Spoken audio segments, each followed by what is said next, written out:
Hello বন্ধুরা, দেখুন আপনাদের সামনে আবার একটি নতুন রেসিপি নিয়ে এসেছি। দেখুন এখন উইন্টার সিজন আর সুন্দর ধনেপাতা, কচি কচি ধনেপাতা পাওয়া যায়। আর আমি আজকে এই ধনেপাতা দিয়ে ধনেপাতার পকোড়া করে দেখাবো, কিংবা বেগনিও বলতে পারেন। দেখুন কি বড় বড় ধনেপাতাগুলোকে আমি গোটা গোটায় একবারে ব্যাটারের মধ্যে চুবিয়ে সুন্দর করে ভেজে নিয়েছি। এইভাবে সন্ধেবেলা টিফিনে চায়ের সাথে খেতে খুব ভালো লাগে। আপনারা এইভাবে খেয়ে দেখবেন। প্রথম থেকে লাস্ট পর্যন্ত ভিডিওটি দেখুন। আপনাদেরকে যদি ভালো লাগে আমার ফেসবুক চ্যানেলটিকে লাইক কমেন্ট শেয়ার করে দিন, ফলো করে দিন, আর ইউটিউব চ্যানেলটিকে সাবস্ক্রাইব করে দিন। এই দেখুন আমি একে একে সব ধনেপাতাগুলোকে সুন্দর করে ভেজে নেব। আর দেখুন কত সুন্দর করে ভাজা হচ্ছে। এই দেখুন অনেকটা এদিকটা ভাজা হয়ে গেছে। এবার উল্টে আমি এই পিঠটাকে ভেজে নেব। কত সুন্দর বড় বড় গোটা গোটা গাছ সমেত, খেতে কিন্তু খুব সুন্দর লাগে আর খুব মুচমুচে হয়। আপনারা খেয়ে দেখবেন সন্ধ্যাবেলায়।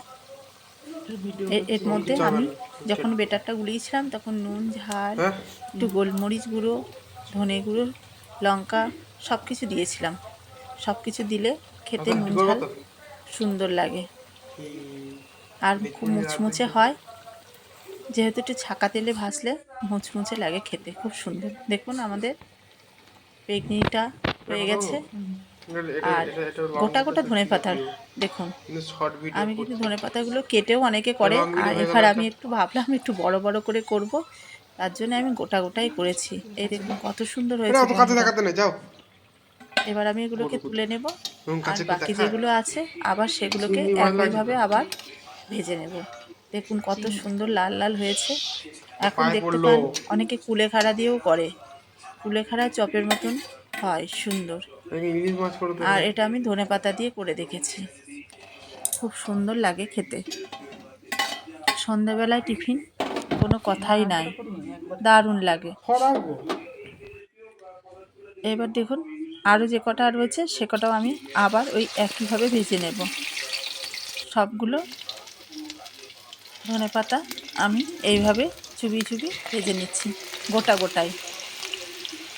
এই গোটাগুলো খেতে না খুব ভালো লাগে।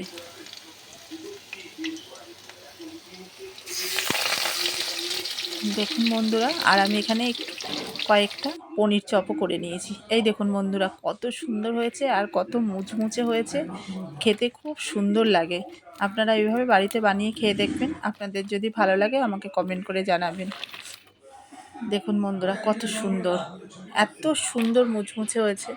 আর দেখুন এদিকগুলোকে আমি একটু পনির ছিল, কিছু বেটার বেসেছিল, সেই বেঁচে রাখা ব্যাটারটা দিয়ে আমি কয়েকটা পনিরের চপ করে নিয়েছি।